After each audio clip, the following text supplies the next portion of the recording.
पत्रकार साथियों के एक्सपोजर विजिट के लिए 1 करोड़ रुपए का बजटीय प्रावधान किया गया है।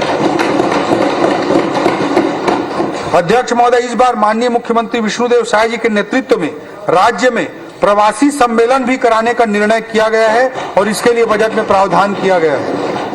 अध्यक्ष महोदय, हमारी सरकार ने अभी निर्णय लिया है कि शासकीय कर्मचारियों को मिलने वाला महंगाई भत्ता डीए बढ़ाकर 53% कर दिया जाएगा।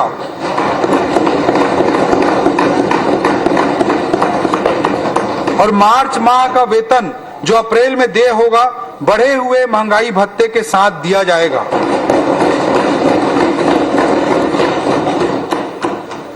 वित्तीय अनुशासन वर्ष 2025-26 का बजट अनुमान। अध्यक्ष महोदय, अब मैं वित्तीय वर्ष 2025-26 का बजट अनुमान सदन के समक्ष प्रस्तुत करता हूं। बजट अनुमान सरकार की योजनाओं और प्राथमिकताओं का स्पष्ट प्रतिबिंब होता है। ये केवल संख्याएं मात्र नहीं है अध्यक्ष महोदय, बल्कि सरकार की प्रतिबद्धता का प्रतीक है कि हम छत्तीसगढ़ के विकास और कल्याण के लिए कितनी दूर तक जाने को तैयार हैं। प्राप्तियों का मैं जिक्र करना चाहूंगा अध्यक्ष महोदय। वर्ष 2025-26 में 1,65,100 करोड़ की कुल प्राप्ति का अनुमान है, जो गत वर्ष की अनुमानित प्राप्तियों से 12% अधिक है। कुल प्राप्तियों में राज्य की राजस्व प्राप्तियां 76,000 करोड़, केंद्र से प्राप्तियां 65,000 करोड़ एवं पूंजीगत प्राप्तियां 24,100 करोड़ रुपया अनुमानित है। राज्य की राजस्व प्राप्तियों में कर राजस्व 54,000 करोड़ एवं करेत्तर राजस्व 22,000 करोड़ अनुमानित है।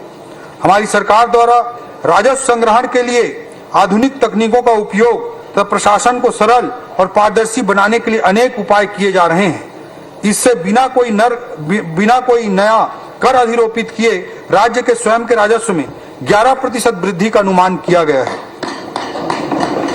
अध्यक्ष महोदय, व्यय की दृष्टि से वर्ष 2024-25 के लिए कुल व्यय 1,65,000 करोड़ रुपए अनुमानित है, जिसमें राजस्व व्यय 1,38,196 करोड़ एवं पूंजीगत व्यय 26,341 करोड़ अनुमानित है।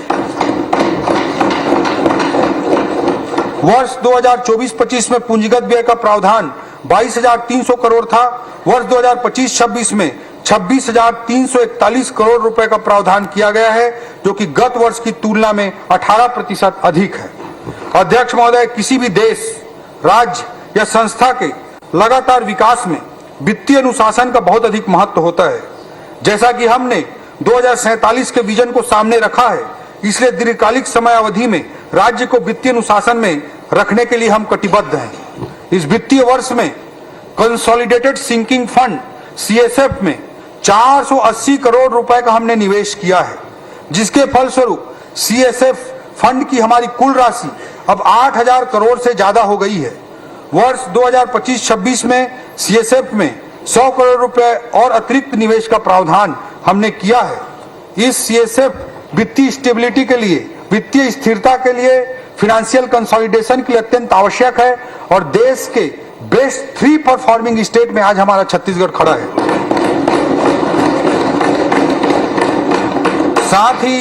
साथ ही गारंटी रिडेम्पशन फंड जीआरएफ में इस वित्तीय वर्ष में 500 करोड़ रुपए के निवेश का प्रावधान हमने किया है।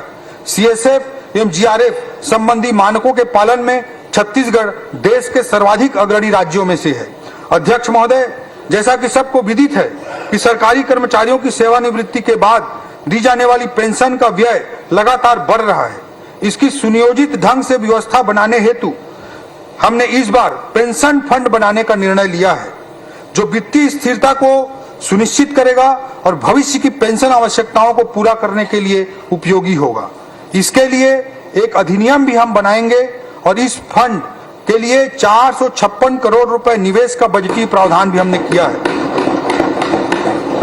अध्यक्ष महोदय, पेंशन के भविष्य की लायबिलिटी को ध्यान में रखते हुए कदम उठाने वाले संभवतः हम देश के प्रथम राज्य होंगे। अध्यक्ष महोदय, खनिज संसाधनों से परिपूर्ण होने के कारण हमारे राजस्व में खनिजों पर रॉयल्टी का महत्वपूर्ण योगदान है। ज्यादातर रॉयल्टी खनिजों के मूल्य के प्रतिशत पर आधारित होती है, इसलिए अंतर्राष्ट्रीय कारणों से खनिजों के मूल्य में उतार चढ़ाव के कारण हमारे राजस्व में भी उतार चढ़ाव आता रहता है। इसको स्थिर करने हेतु एवं साथ ही निवेश का लाभ लेने एवं दीर्घकालिक विकास